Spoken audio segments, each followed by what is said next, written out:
샬롬 반갑습니다. 4월 셋째 주 그룹 큐티 나눔입니다. 매일 성경 150페이지입니다. 4월 셋째 주 큐티 나눔 제목은 안식 후 첫날 빈 무덤입니다. 본문은 누가복음 24장 1절에서 12절입니다. 찬송과 근황 나눔은 생략하고 제가 도입글을 읽으면서 시작하도록 하겠습니다. 전도자의 통찰대로 죽음은 모든 노력과 가치를 물어 돌리는 가장 헛된 일입니다. 누구도 죽음을 피할 수 없기에 많은 사람이 죽음을 자기 생의 마지막 상태로 알고 살아갑니다. 그 허물을 극복하기 위해 기껏 하는 일이 자기 무덤을 크고 화려하게 꾸미는 것입니다. 전 세계에 분포되어 있는 권력자들의 웅장한 무덤 유적들이 그 예입니다. 그러나 그리스도인은 다릅니다. 죽음에 갇혀있지 않고 영원한 생명을 누립니다. 이 변화를 확신할 수 있는 근거가 바로 예수님의 빈 무덤입니다. 네, 이 열린 말을 참고하여 우리가 함께 말씀을 읽고 나누겠습니다. 안식 후 첫날 여인들이 무덤을 찾아간 내용이 1절에서 7절에 기록됩니다. 그 말씀을 제가 봉독하겠습니다. 안식 후 첫날 새벽에 이 여자들이 그 준비한 향품을 가지고 무덤에 가서 돌이 무덤에서 굴려 옮겨진 것을 보고 들어가니 주 예수의 시체가 보이지 아니하더라. 이로 인하여 근심할 때에 문득 찬란한 옷을 입은 두 사람이 곁에 섰는지라. 여자들이 두려워 얼굴을 땅에 대니 두 사람이 이르되 어찌하여 살아있는 자를 죽은 자 가운데서 찾느냐. 여기 계시지 않고 살아나셨느니라. 갈릴리에 계실 때에 너희에게 어떻게 말씀하셨는지를 기억하라. 이르시기를 인자가 죄인의 손에 넘겨져 십자가에 못 박히고 제3일에 다시 살아나야 하리라 하셨느니라 한데. 네, 첫 번째 질문 보시면 여인들이 무덤에 간 이유는 무엇입니까? 네, 그 답이 1절에 나와 있죠. 이 예수님의 시신에 향품을 바르기 위해서입니다. 안식 후 첫날 새벽에 여인들은 예수님의 시신이 안치된 무덤에 갔습니다.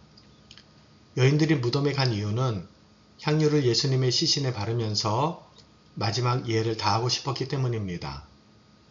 여인들이 보인 예의는 산 사람이 아닌 시신에 대한 예의였습니다. 하지만 여인들의 이러한 정성이 가득한 이 애도 행위는 사실 의미가 없었습니다. 왜냐하면 향유 바를 시신이 무덤에 없었기 때문입니다. 예수님은 생전에 사흘 만에 다시 살아날 것을 제자들에게 미리 말씀하셨습니다. 안식 후 첫날, 바로 이날이 그 약속하신 사흘째 되는 날입니다. 그런데 여인들은 이런 예수님의 말씀을 기억하지 못한 채 그저 예수님의 시신만 찾아서 돌보려고 했었습니다. 그러면 두 번째, 여인들이 무덤에서 목격한 것은 무엇입니까? 우리 2절과 3절에 돌이 옮겨진 것과 예수님의 시신이 없는 것입니다. 여인들이 시신에 이 바를 향품을 가지고 밤새 달려갔는데 그들이 발견한 것은 빈 무덤이었습니다. 무덤 문을 막고 있던 큰 돌이 이미 굴려진 상태였고 무덤 안에는 예수님의 시신이 보이지 않았습니다. 당시 무덤은 주로 석회석 산악지대에 동굴을 파서 만들어졌습니다. 동굴 묘 문을 막고 있는 돌은 약 2톤 정도 무게로 한 번 막힌 돌은 이 경사 홈에 끼어 있어서 이것을 다시 원상태로 돌리려면 성인 남성 20여 명이 함께 힘을 써야 합니다. 이 동굴묘를 또 로마 군병 16명이 4인 1조가 되어 사교대로 지켰습니다. 제자들이 로마 군병을 제압하고 큰 돌을 굴려서 묘 문을 연다는 것은 애초에 불가능한 일이었습니다. 마태복음 28장 2절에 의하면 주의 천사가 그 돌을 굴렸습니다. 그리고 예수님은 죽은 자 가운데서 부활하신 것이고 그래서 빈 무덤은 예수 부활의 기초 증거입니다. 그러면 세 번째, 근심하고 있는 여인들에게 두 사람이 전한 말은 무엇입니까? 4절에서 7절에 예수님은 갈릴리에서 제자들에게 말씀하셨던 것처럼 죽은 자 가운데서 살아나셨습니다. 안식 후 첫날 여인들이 기억해야 할 것은 예수님의 말씀이었습니다. 예수님은 생전에 제자들에게 내가 십자가에 못 박혀 죽겠지만 그러나 다시 살아날 것이라고 분명히 말씀하셨습니다. 안식 후 첫날 여인들은 시신을 찾아 마지막 예를 다하려고 노력할 게 아니라 예수님의 말씀을 기억하고 부활하신 주님을 찾아야 마땅했습니다. 주의 천사들은 여인들의 이러한 실패를 긍휼히 여기고 다시 말씀을 생각나게 합니다. 성도가 낙담하고 무너졌을 때 다시 회복할 수 있는 유일한 길은 바로 말씀 앞에 서는 것입니다. 말씀을 기억해야 무너진 신앙이 회복될 수 있습니다. 나눔 1. 그리스도인의 신앙생활은 예수님의 죽음을 애도하는 데서 멈추지 않고 부활하신 주님과 함께 참 생명과 자유를 누리는 것입니다. 죽음을 이기신 예수님의 부활이 내 삶에 어떤 변혁을 일으켰고 또 일으키고 있는지 나눠봅시다. 나눔을 질문을 묵상하고 또 여러분의 생각을 메모해 주시면 되겠습니다. 두 번째는 8절과 12절에서 여인들이 무덤에서 보고 들은 것을 과감없이 제자들에게 전하는 내용입니다. 이 말씀을 제가 봉독하겠습니다. 그들이 예수의 말씀을 기억하고 무덤에서 돌아가 이 모든 것을 11사도와 다른 모든 이에게 알리니 이 여자들은 막달라 마리아와 요한나와 야고보의 모친 마리아라. 또 그들과 함께한 다른 여자들도 이것을 사도들에게 알리니라.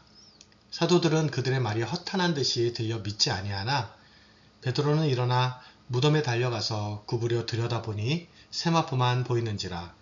그 된 일을 놀랍게 여기며 집으로 돌아가니라. 아멘. 첫 번째 질문 봅니다. 여인들이 11사도에게 빈 무덤을 증언한 결정적인 동기는 무엇입니까? 이제 8절과 9절에 제3일에 다시 살아나야 하리라는 이 예수님의 말씀을 기억했기 때문입니다. 여인들이 본 것은 빈 무덤이었으며 그들이 들은 것은 천사들이 전한 부활 메시지였습니다.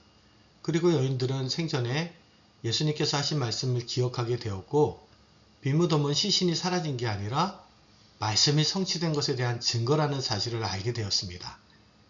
여인들은 말씀을 기억하며 제자들에게 확신 있게 빈 무덤, 부활을 증언했습니다. 그러면 두 번째, 사도들은 여인들의 말에 어떻게 반응합니까? 11절에 보시면 여인들의 말이 허탄한 듯이 들려 믿지 않았다 말합니다. 사도들은 여인들이 예수님의 죽음 이후에 큰 충격을 받아서 심신이 허약해져서 헛것을 보고 횡설수설한다고 생각했습니다. 하지만 베드로는 일단 그들의 말을 확인하기 위해서 무덤으로 달려가는데 그리고 베드로 역시 여인들과 마찬가지로 빈 무덤을 확인하게 됩니다. 당시 제자들이 예수님의 부활 사건을 현실로 받아들이는 게 얼마나 어려운 일인지 이어지는 이 본문에서도 확인할 수 있습니다. 예나 지금이나 이 예수님의 부활을 믿는 게 쉬운 일은 아닙니다. 다만 소망이 있는 것은 인간의 이 강팍한 마음을 주님께서 열어주신다는 사실입니다. 주님은 말씀과 성령을 통해 이 시대 모든 성도가 믿음으로 부활의 주를 만나게 하십니다. 우리 모두에게도 그 은혜가 있기를 다시 한번 소망하면서 세 번째, 무덤에 달려간 베드로 역시 무엇을 발견합니까? 12절에 보면 세마포만 남은 무덤을 그가 발견했습니다. 무덤 안에 시신은 없고 세마포만 남아있다는 것은 예수님의 시신이 도난당한 게 아니라는 대표적인 증거죠. 만일 누군가 예수님의 시신을 훔치려 했다면 세마포에 쌓인 시신을 바로 들고 갔을 것입니다. 세마포만 남았다는 것은 예수께서 하나님의 능력으로 부활하셨다는 증거입니다. 초대교회에서 빈 무덤은 부활의 기초 증거죠. 하지만 빈 무덤만 가지고 사도들이 예수의 부활을 확증한 건 아닙니다. 빈 무덤보다 더 강력한 부활의 증거는 예수께서 부활의 몸을 제자들에게 직접 보여주신 사실입니다. 나눔 2를 함께 보도록 하겠습니다. 나눔 2를 제가 읽어드리겠습니다. 예수님의 말씀을 기억한 여인들은 빈 무덤에서 예수님의 부활을 읽어냈습니다. 말씀을 기억하자 눈앞의 현실에 대한 해석이 완전히 바뀐 것입니다. 말씀을 깨닫고 삶의 현실과 세상을 보는 눈이 바뀐 경험을 나눠봅시다. 묵상하고 또 여러분의 매일 성경에 노트해 주시면 되겠습니다. 나눔 3. 제자들은 예수님의 부활 예고와 여인들의 증언을 듣고서도 예수님의 부활을 믿지 못했습니다. 그들은 말씀보다 경험과 현실을 더 신뢰하기 때문입니다. 자기의 경험 때문에 믿기 어려웠던 혹은 어려운 말씀이 있으면 나눠봅시다. 네, 이 또한도 여러분 함께 묵상하고 또 생각한 후에 메모해 주시면 좋겠습니다. 네, 이제 기도 제목을 제가 읽고 마치겠습니다. 개인의 삶의 기도 제목, 죄와 사망의 그림자에 갇혀 살지 않고 생명의 자유 가운데 살게 하소서. 공동체 기도 제목, 부활을 경험한 자의 말과 삶으로 예수님의 부활을 온 세상에 증언하게 하소서. 아멘. 오늘은 부활주일입니다. 부활의 소망과 능력으로 힘있게 살아가는 성도들 되시기를 축복합니다. 지난 한 주간의 말씀을 정리하며 또 한 주간의 말씀으로 시작하며 우리의 삶의 등불이 되기를 소망합니다. 감사합니다.